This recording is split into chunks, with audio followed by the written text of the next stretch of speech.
Hello HEMA friends and welcome to this new video. In this episode of Surviving HEMA Tournaments, we are going to learn some useful tricks which are, in general, the result of having some good experience on the tournament scene. You will probably be surprised by some, as a few of them aren't necessarily related to the actual fencing you're going to apply the day of the tournament, but instead are about a careful preparation to get ready to the tournament itself, or are related to the free time in between matches and or between the pools and the eliminatory phase. Very good, let's get started. Piece of advice number 1. Preparing for the tournament. Everyone I know who starts signing up for the first tournament gets so excited and stressed that they constantly feel unprepared, and so they want and get to train and spar a lot during the days which precede the tournament itself. This is unluckily a pretty bad idea. It is like studying math at 5 a.m. the day before a class assignment. It may work for a few people, but for everyone else it is simply a way to lose sleep and face the assignment in the worst physical conditions possible, without learning anything in the process, due to sleepiness, basically. What you should do instead is to approach preparation a few weeks before the tournament. Train and spar a lot weeks 4 and 3 before the tournament, while paying attention to not injure yourself, of course. On week 2 before the tournament, slow down a little, cut physical conditioning in half, and keep sparring and training technique. The week of the tournament, do some HEMA at the beginning of the week.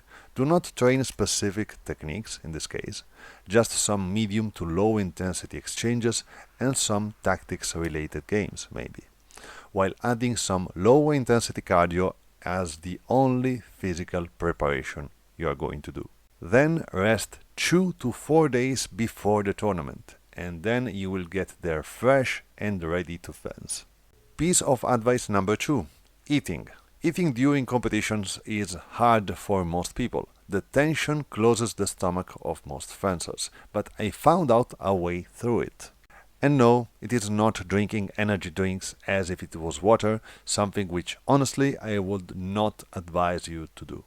You may want to bring one with you just in case you need it, but use other means to power yourself up during the competition.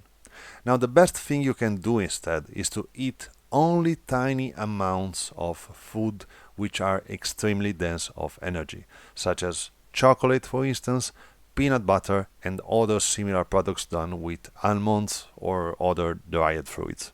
Bananas, but only if properly matured, are a perfect addition to this mixture, and in terms of drinks, go for some fresh tea, which actually contains tea and not only colorants. And of course, a lot of water. The objective is to eat tiny amounts of food more or less constantly. Then if you have a longer rest time, such as sometimes happen between pools and eliminatory phases, you can eat a little bit more. Add your banana to it and drink a lot of water to integrate. You simply want to keep your belly at ease, making it do the least amount of work possible. This will help you to stay in shape and ready to fight for 6 to 7 hours, more or less. Then you will have to eat some real food, actually. Piece of advice number 3. Dealing with the time between fights. Now, there are several things that you can do between one fight and the other, but this depends mostly by your personality. If you are an anxious person and can't easily withstand the pressure of waiting for the fight, you should do something which doesn't increase this condition, without at the same time making you forget that you are there completely. Because, as you probably already know because of the first episode of this tiny series, both too much anxiety and no anxiety at all are detrimental. Remember. Now, in this case, things such as repeating a mantra to yourself, something meaningful for you such as "What is your duty? To serve the Emperor's will," may be a very good choice. For some other people, listening to a specific kind of music is another way of dealing with this condition. Search for a song which is meaningful, motivational, and that sparks something into your brain and heart that makes you feel good and ready. People who suffer lower level of anxiety due to experience or personality should instead focus on the other people fencing at the tournament, trying to learn what their patterns are, which kind of tactics they seem to prefer, on average of course, and so on.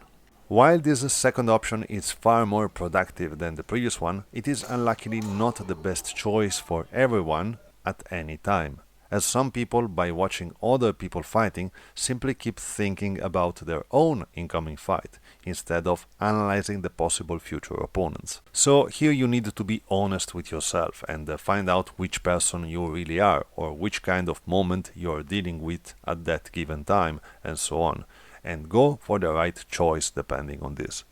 The fourth piece of advice is about expectations. Expectations are the enemy of the fighter, while planning is his best friend. At the beginning of your tournament journey, unluckily, planning and expecting are not so easy to distinguish from one another. If you are a person with great imagination which is used to think a lot, expectations may end up beating you before your opponent does. You can't expect the fight to be as you imagine, especially if you are at the beginning of your tournament journey. So focus on observing and evaluating. The expectation of having a certain performance, of landing a certain specific technique, of winning, of losing, of everything basically, may kill your performance. So don't expect anything. Don't overthink the future, but instead focus on the present and on what is happening in front of you or around you. Live the moment, as someone would probably say. Very good, people. A few pieces of advice to help you deal with your tournaments. I hope you will find them useful for your future competitions. Thanks for watching as always. Remember to check my Patreon, link in the description if you want to see more of my content and if you want to support me and the channel. Thanks again for watching and see you next time.